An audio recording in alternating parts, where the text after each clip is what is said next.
솔로몬이 봉헌식을 딱 마쳤지요. 그리고 하나님께서 두 번째 솔로몬에게 나타나서 말씀하신, 그러니까 처음 말씀하시고 그 20년이 지나서 두 번째 또 꿈을 통해서 말씀하신 내용이 오늘 본문에 나와 있습니다. 1절 보시면 성전과 왕궁 건축하기를 마쳤죠. 20년이 지난 후에 하나님께서 또다시 나타나셨어요.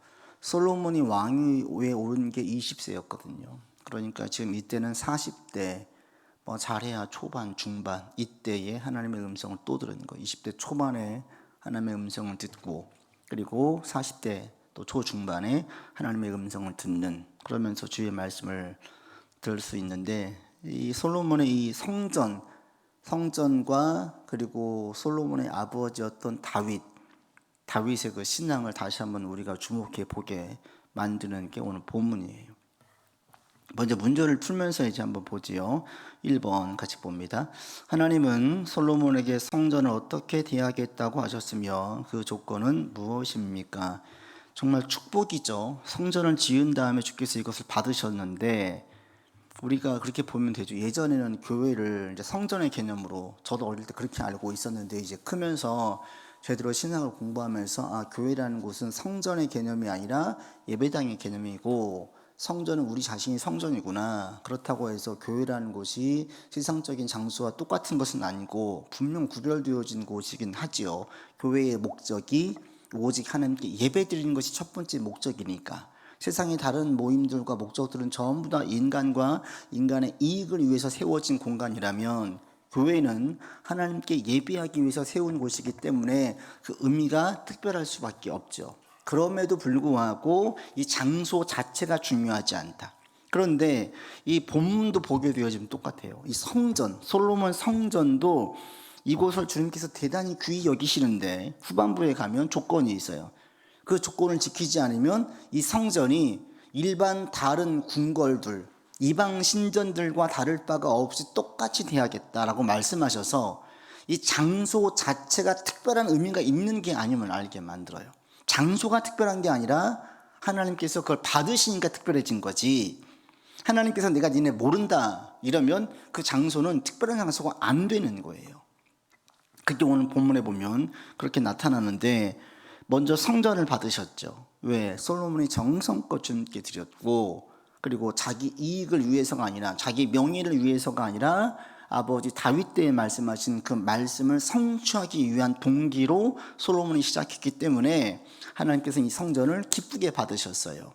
우리가 예전에 교회 이제 지을 때에도 보면 정말 힘들 때, 예전에는, 지금은 막 돈 주고 사서 다 교회를 짓지만, 예전에는 정말 교회에서 성도들이 벽돌 한 장씩 날라가지고 교회를 지었단 말이에요.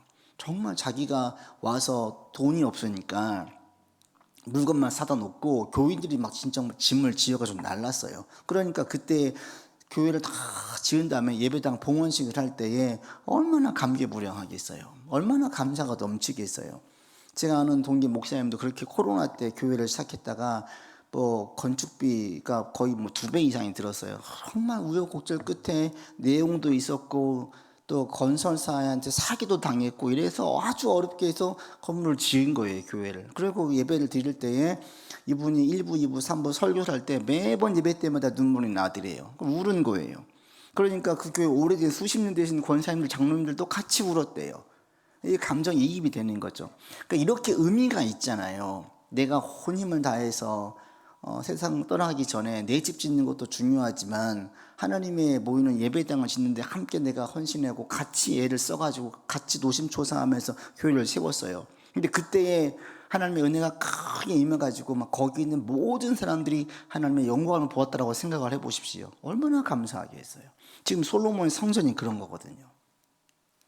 그러면 그 장소는 매우 특별한 홀리 플레이스가 되는 거죠. 매우 거룩한 장소가 되는 거예요. 그래서 그곳은 이제 막 소문이 나겠죠. 거기에 하나님의 역사가 있었다면, 병이 낫더라, 음성을 듣더라, 놀라운 일들이 일어나더라, 기도하면, 거기서 기도하면 막 문제가 풀려지더라, 이래 보세요. 거기는 구름대같이 몰려들 거예요. 지금 솔로몬이 8장에서 그런 기도를 드렸고 그렇게 되기를 원했고, 오늘 9장에서 하나님께서 3절 보십시오. 같이 읽겠습니다. 여호와께서 그에게 이르시되 내 기도와 내가 내 앞에서 간구한 바를 내가 들었다라고. 들었다라는 게 이 원뜻이 뭐냐면 기울여 경청했다는 뜻이에요. 우리 듣는 게 건성으로 듣는 게 있고 주목해 듣는 게 있고 완전히 그 사람을 딱 주목해서 경청하는 게 있잖아요. 이 본뜻은 들었다는 히브리어의 본뜻은 주의를 기울여 가지고 경청했다는 뜻이에요. 그러니까 하나님께 솔로몬이 기도를 드렸는데 하나님께서 그의 기도를 매우 주목해서 경청했음을 알려주고 있어요. 보통 우리가 높은 사람이 이야기할 때 아랫 사람이 경청하잖아요. 그런데 아랫 사람이 이야기할 때 하나님께서 그것을 소홀히 여기지 않고 매우 주목해서 들었다라고 얘기를 해요. 그러면서 솔로몬에게 축복하면서 쭉 말씀을 풀어가시는 걸 볼 수가 있습니다. 솔로몬이 하나님께 진실되게 나아갈 때 하나님은 그 기도를 들으시는 거예요. 우리가 오늘도 기도하고 나아가는데 주 예수의 이름으로 간절히 기도하고 진실되게 기도하면 절대 이 기도는 땅에 떨어지지 않아요. 하나님께서 다 받으셔가지고 다 들어주시는 거예요. 믿으십니까? 이게 우리 안에 확신 가운데 있기를 바랍니다. 이 확신이 간절히 기도하게 만들어요. 뭐 들을 수도 있고 안 들을 수도 있어. 이러면 기도가 맥이 없어요. 그런데 이 기도는 반드시 들으셔 라는 확신이 있으면 간절하게 전심으로 기도하게 되죠. 지금 솔로몬의 이 기도를 하나님께서 그렇게 받으셨다라고 말씀하세요. 그리고 그 다음에 보십시오. 나는 네가 건축한 이 성전을 거룩하게 구별했어요. 거룩한 장소로 바꿨어요. 그러니까 일반 건물들과는 다르게 받으셨어요. 내 이름을 영원히 그곳에 두겠대. 여기 오면은 하나님의 계심을 다 알 수 있는 거예요. 이 장소를 보면 야훼 하나님을 다 기억하게 만드는 거예요. 그러면서 뭐라고 말씀하십니까? 내 눈길과 내 마음이 항상 거기에 있다. 눈이라는 것은 뭘 얘기합니까? 감찰이에요. 감찰. 보는 거예요. 이건 제일 좋은 예가 늘 아이들을 보고 있는 엄마 아빠를 생각하면 돼요. 막 이제 걷기를 시작하고 막 천방지축인 아이들은 엄마가 친구랑 얘기해도 시선은 항상 아이한테 가 있잖아요. 그게 무엇을 이야기합니까? 아이를 향한 보호. 그 아이에 대한 그 인도를 얘기하죠. 보호를 얘기하는 거예요. 감찰하고 있는 거죠. 계속 하나님께서 그렇게 말씀하시는 거예요. 이 솔로몬 성전을 내가 계속 주목하게 보고 있겠다라고 말씀하세요. 내 마음이 항상 거기에 있겠다. 마음이라는 건 뭘 이야기하면 그 사람의 어떤 감정이나 사고다, 의지, 이 모든 것들이 이 전부 다 마음에서 기인하죠. 그러니까 마음이라는 것은 어떤 인격 자체를 지칭하기도 해요. 그러니까 하나님께서 마음이 여기에 있겠다. 이것은 뭐냐면 내가 계속 활동하겠다. 응답해 주겠다. 이런 뜻이에요. 그러니까 이 성전에 누군가 와서 기도하고 그런 역사가 있기 만들겠다라는 거예요.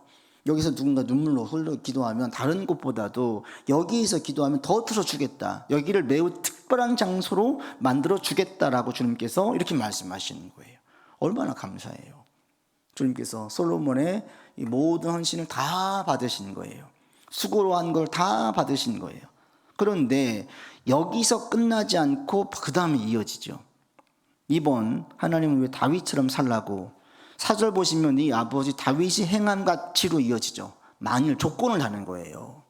이건 조건은 뭐겠습니까? 계속 이것이 이 3절에 이것이 거룩해진 성전이 계속 거룩해지고 특별하게 쓰임받기 위해서는 4절 이하를 네가 지켜라 라고 얘기를 하는 거예요.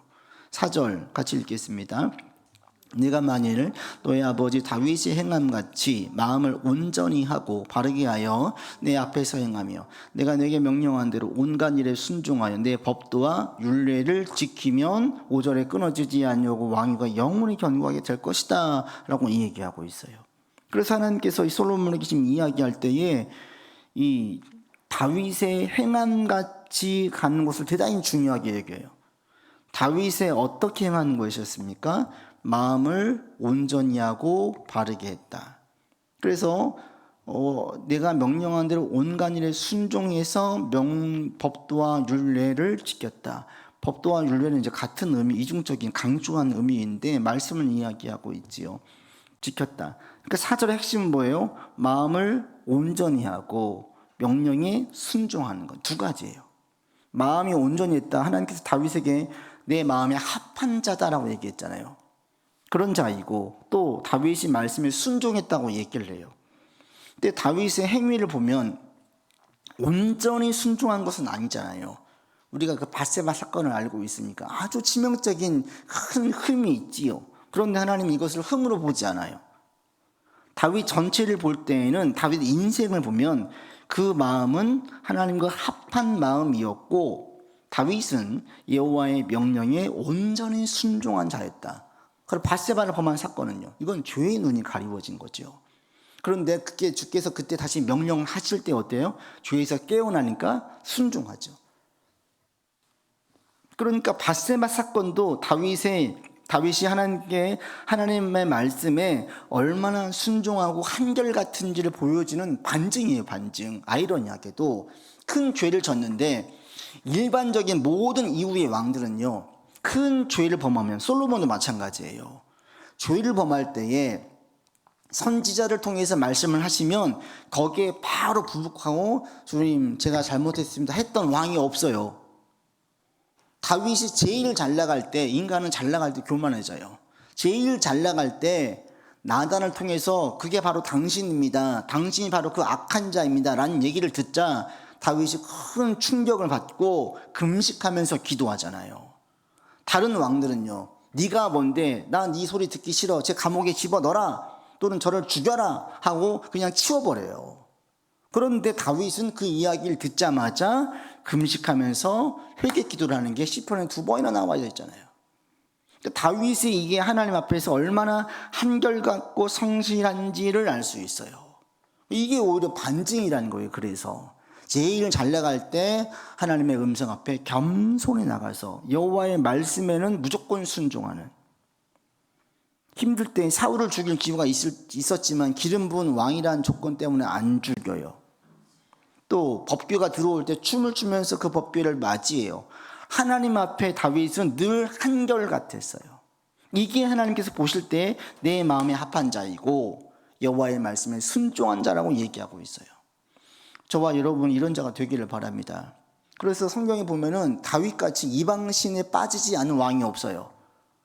다윗이 산당도 없었고 오직 성전만 짓고 제사장들 불러서 찬양진도 세우고 레위인도 회복을 하고, 다윗 때 마치 모세 시대 때에 하나님께서 가장 강하게 역사했던 공동체가 모세의 공동체인데 그때만큼 다윗 때 회복되어지는 걸 볼 수가 있어요.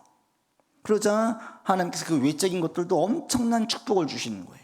그러니까 이 모든 축복의 그 근원이 어디에 있냐면 하나님과 가까워 있고 여호와의 말씀에 철저하게 순종했던 다윗, 하나님 마음과 합했던 다윗에게 있는 거예요. 그래서 이후로는 모든 남유다의 왕들의 하나님 보시기에 합당한 왕인지 아닌지의 기준점과 척도가 다윗이 된 거예요. 그래서 아들 솔로몬에게 얘기하는 거죠. 네 아버지처럼 행하라는 거예요. 이걸 우리가 통해서 알 수 있는 게 하나님은 윤리적으로 완벽한 삶을 요구하는 게 아니구나, 이걸 알 수 있어요. 윤리적으로 흠이 없고 완벽한 자는 세상에 아무도 없습니다. 그러니까 우리가 윤리적으로 깨끗한 삶을 살려고 애를 쓰지 말고 더 중요한 게 뭐냐면, 진짜 중요하게 여길 게 뭐냐, 말씀에 순종하는 사람, 그리고 하나님께 향해서 늘 한결같은 마음을 가진 사람.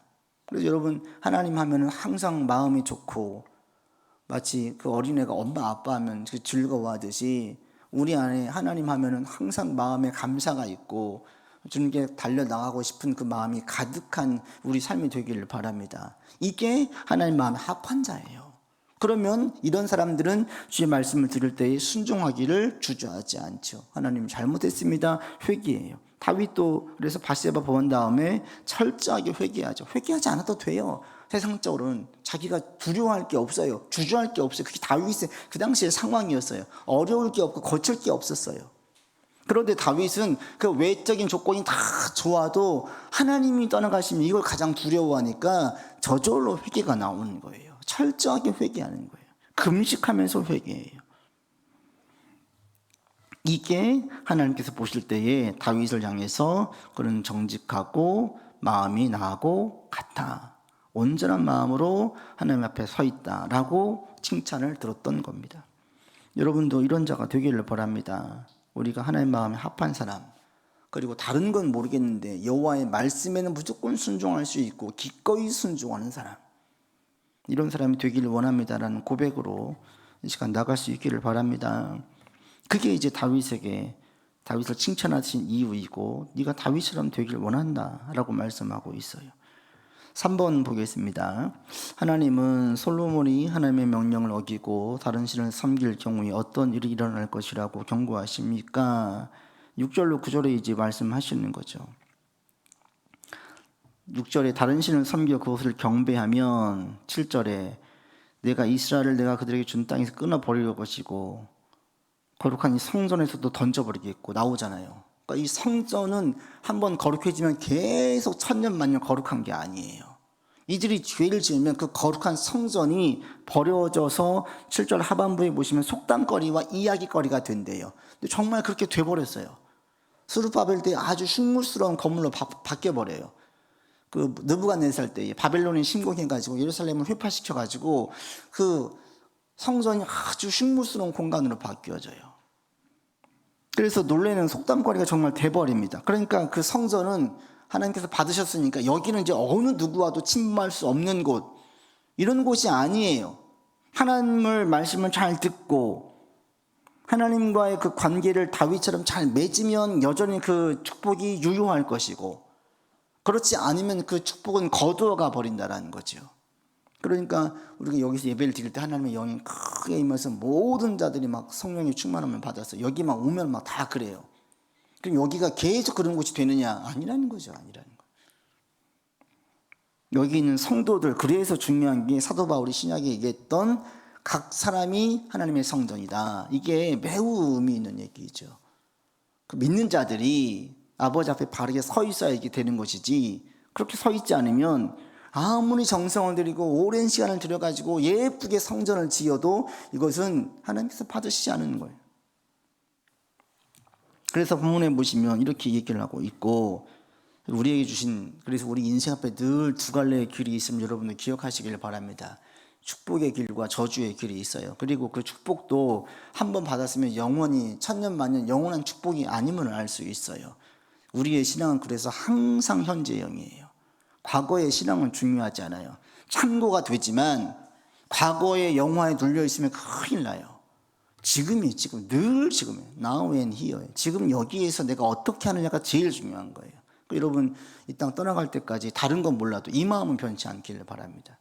나이가 들면 몸도 약해지고 인지도도 떨어지고 내 지적 능력도 떨어져요. 사람들의 관심도도 떨어질 수 있어요. 그러나 우리가 하나님에 대한 그 마음은 변하지 않기를 바라요. 여러분 계속 이런 마음이 가득하기를 바라고요. 바로 이런 자가 주님께 진정 축복받는 자이고, 그리고 이런 삶이 정말 주님 복된 삶입니다.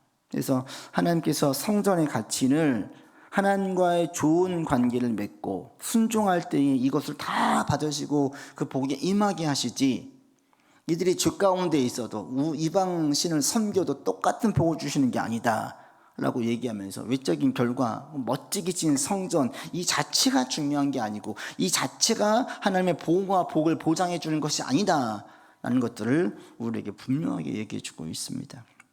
그래서 외적인 것 이게 중요한 게 아니다. 또 한 번의 순종과 한 번의 응답, 이걸로 만족하면 안 된다. 계속 깨어 있어야 된다. 이 사실을 우리에게 분명하게 보여주고 있고요. 한 가지 조금 불안해지는 게 4번으로 가면서 나오는데, 솔로몬이 성전 지을 때 성전 말고 왕궁을 짓는데 13년이 걸렸잖아요. 성전 7년, 왕궁 13년, 무려 20년 동안 이 건축을 했어요. 그러면서 이제 재정적인 어려움을 처하게 되는데, 여전히 그래도 신앙이 있을 때라 4번, 5번 쭉 보겠습니다. 4번 보시죠. 솔로몬은 히람에게 어떤 대가를 주었고 히람은 그것을 어떻게 평가합니까?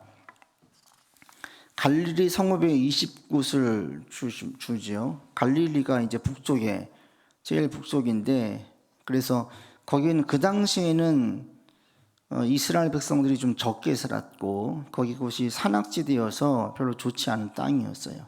근데 그걸 줬는데 거기 그 땅을 준 이후에 히람이 솔로몬에게 금을 보내죠.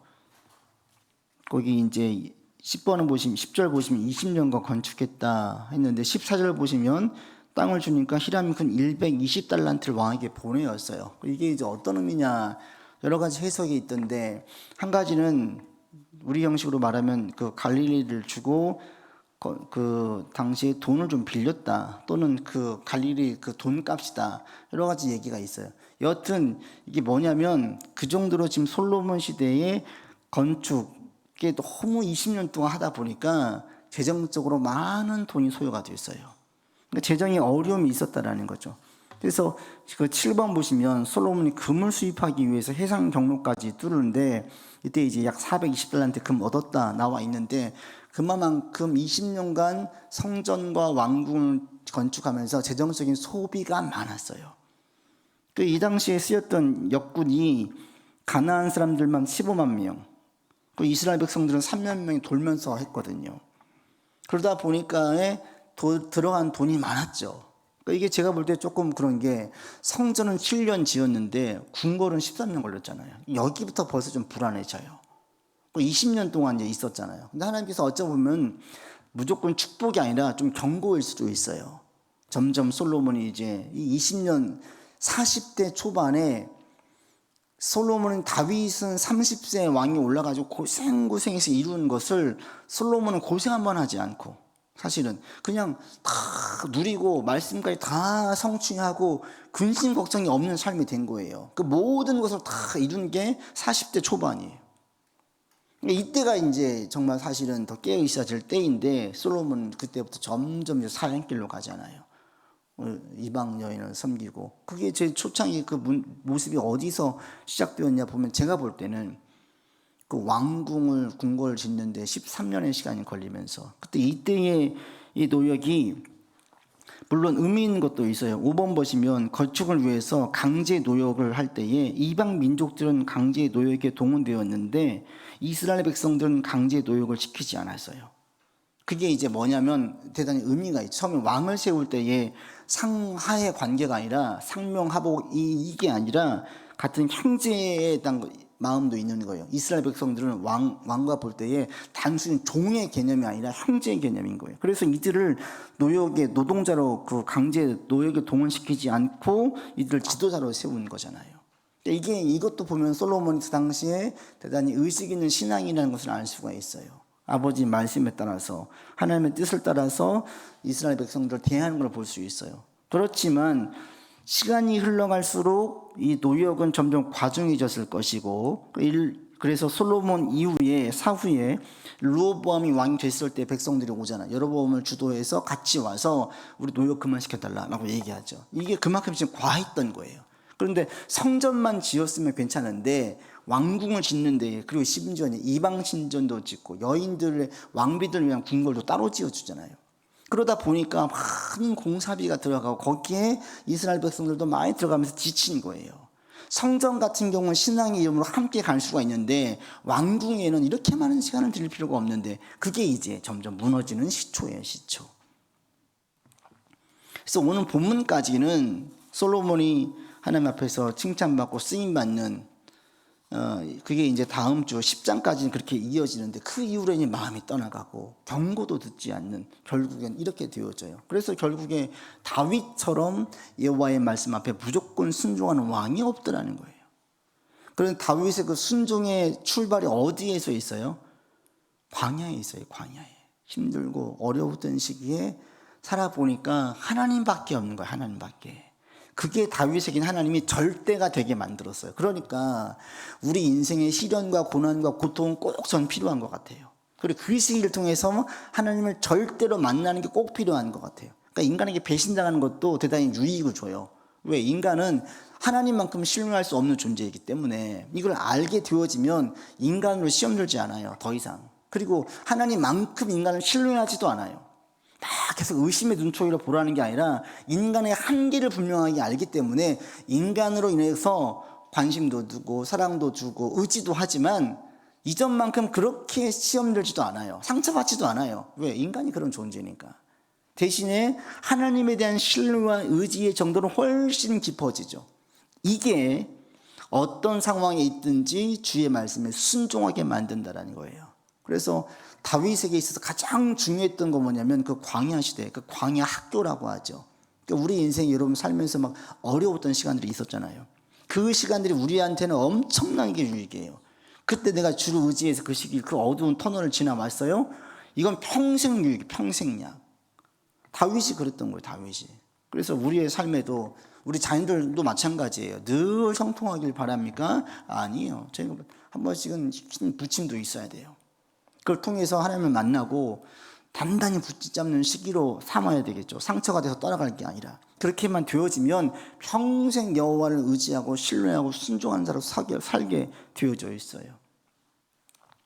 우리가 힘들었던 시기 가운데에서 주님 의지하면서 이겨냈다면 그 시기를 감사함으로 다시 한번 돌아보시기를 바랍니다.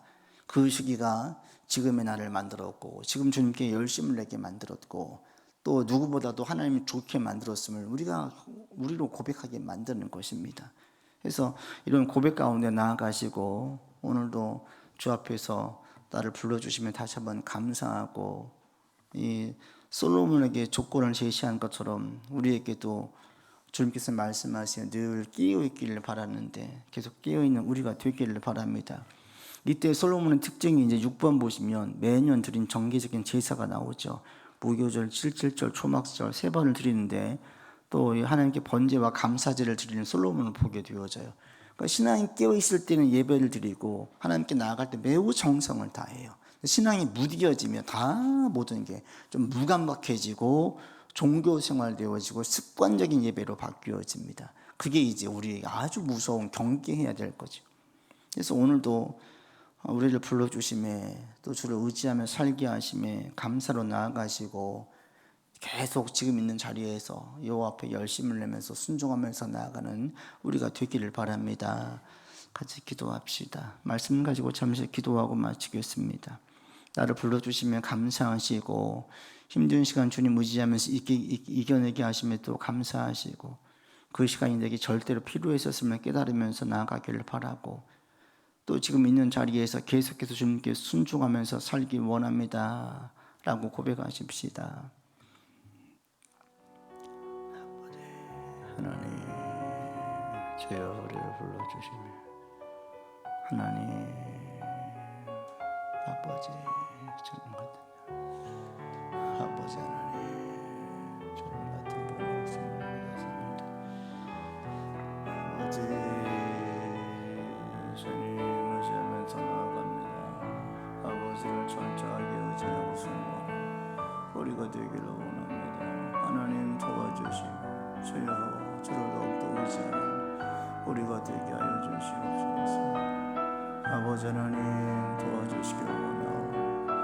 하나님 도와주시고 주님 인도하여 주시옵소서.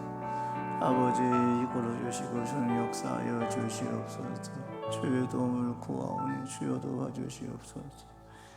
아버지 하나님 지켜주시기를 원합니다. 하나님 인도해 주시기를 원합니다. 아버지 주의 도움을 구하오니 주여 도와주시고 하나님 인도하여 주시옵소서. 아버지 주의 도움을 구하옵소서. 하나님을 더욱더 정정하게 의지하고 신뢰하는 우리가 되길 원합니다.